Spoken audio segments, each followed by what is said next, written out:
Le 29 juin 2015, Wikileaks annonçait sur son site internet la publication d'une collection de messages classifiés top secret en provenance des États-Unis sous l'intitulé Espionnage Élysée. Ces bases de données révélaient l'ampleur d'une surveillance partagée par le monde anglo-saxon, traitant notamment de l'organisation de l'économie française, des hommes clés et des différents contrats en cours de négociation. Deux documents en particulier sont d'une importance capitale. Ils révèlent que la National Security Agency, la fameuse NSA, a été missionnée pour surveiller la France, ses banques, ses appareils diplomatiques, depuis plus d'une décennie et que ces opérations perdurent. Ils révèlent également que les bénéficiaires de ces informations sont, hormis les États-Unis d'Amérique, le Canada, la Nouvelle-Zélande, le Royaume-Uni et l'Australie. En d'autres termes, le Commonwealth. Julian Assange, le fondateur de Wikileaks, a déclaré « Les États-Unis d'Amérique ont mené un espionnage économique permanent contre la France depuis plus d'une décennie. Non seulement ont-ils espionné le ministre des Finances français, mais ils n'ont pas hésité à ordonner la mise sur écoute de chaque entreprise française négociant ou ayant obtenu un contrat ayant une valeur supérieure à 200 millions de dollars.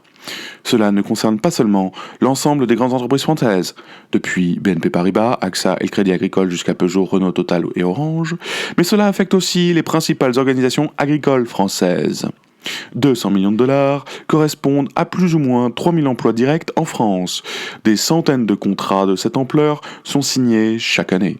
Les États-Unis n'utilisent pas seulement les résultats de cet espionnage pour eux-mêmes, mais partagent ces écoutes avec le Royaume-Uni. Les citoyens français méritent-ils de savoir que leur pays voit ses caisses vidées par les espions d'États théoriquement alliés ? Bien sûr. Et le 26 juin 2019, le député Raphaël Gauvain rendait son rapport au Parlement sur les vulnérabilités intrinsèques à l'état de droit, telles que pratiquées par la France, l'ayant notamment conduit dans une situation particulière d'affaiblissement. Intitulé « Rétablir la souveraineté de la France et de l'Europe et protéger nos entreprises des lois et mesures apportées extraterritoriales », ce rapport identifie les zones de faiblesse dans le droit français et dans la manière dont ce droit ne protège plus les intérêts particuliers français, tant ils sont parasitaires en comparaison d'une mécanique juridique plus fluide et rapide, comme le droit américain. Cette auto-analyse réalisée par la République sur elle-même et sur sa relative capacité à administrer sa propre autonomie, à garantir sa souveraineté donc, à définir son avenir, est à mettre en corrélation avec une réalité rapportée par la lettre A, qui est un journal bien infiltré, bien implanté, bien informé, pour ceux qui ne connaissent pas. Donc, qui est rapporté par la lettre A en 2021, que les sénateurs se sont positionnés dans leurs décisions législatives sur la base de 25 000 pages publiées par des lobbyistes.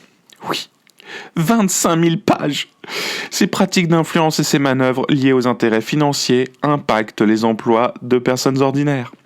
Traduction, si vous ne m'avez pas compris, cela veut dire que la plupart des lois qui sont votées aujourd'hui sont écrites par d'autres personnes que celles que vous avez élues. Dans certains cas particuliers, cette guerre économique et son cortège d'influence impliquent également des enjeux géostratégiques complexes. Mais une fois gratté le vernis, petit bourgeois, de ces sujets, que reste-t-il ? Des humains, des personnes comme vous et comme moi, des gens qui dorment, qui mangent, qui boivent, qui sont volontaires ou qui sont paresseux, qui ont tendance à privilégier leur intérêt en oubliant qu'ils peuvent aussi être fiers d'être un collectif, qu'ils ont des ancêtres et auront peut-être des enfants. Des gens normaux, quoi.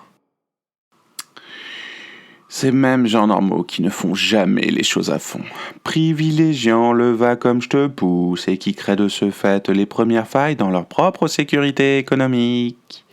L'usage intensif des réseaux sociaux et des outils digitaux est la norme aujourd'hui. Parmi les 5 sites internet les plus actifs en France, on ne trouve que des sources de culture aidant à développer son sens de la perspicacité. Ainsi, SEMrush nous livre quelques données significatives sur ce qui capte l'intérêt des Français. Google arrive en tête. C'est quand même la base de toute recherche utile. Jusque-là, pas de problème. Vient ensuite YouTube. Cool. Sauf que dans le top 3 des contributeurs générant le plus de trafic dans l'Hexagone, on retrouve Squeezie, Cyprien et Thibaut InShape, que je connaissais pas. Digne successeur de Romain Gary, Albert Camus et Antoine de Saint-Exupéry en ce début du XXIe siècle. Évidemment. On retrouve également un autre site vidéo dans le classement des sites les plus visités par les Français, qui s'appelle Voir Anime.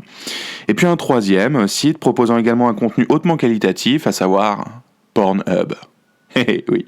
Et ce n'est qu'en 5e position qu'intervient le café du commerce digital, j'ai bien nommé Facebook. Grâce à cet usage éveillé et brillant des outils digitaux, les gens ordinaires cultivent leur propre savoir, leur connaissance du monde qui les entoure et leur sens critique. Mais ce n'est rien sans le soutien d'une éducation publique qui rivalise avec les plus grands. D'ailleurs, nous retrouvons dans le top 5 des meilleures universités du monde en 2023 Oxford, Harvard, Cambridge, Stanford et le Massachusetts Institute of Technology, ou MIT de son petit nom. Donc dans ce classement, nous voyons bien que la France brille par son rayonnement intellectuel et culturel. Dans ce classement de businessschool.com, notre excellence en la matière est dignement représentée par PSL Research University. PSL, c'est pour Paris Sciences et Lettres. Mais ça doit être plus attractif en anglais. Son rang est le 47e du classement, hein ? Pas si mal par rapport aux héritiers de Richelieu. Oui, je parle de l'université de la Sorbonne, qui elle est positionnée à un non moins prestigieux rang 90 de ce top 100.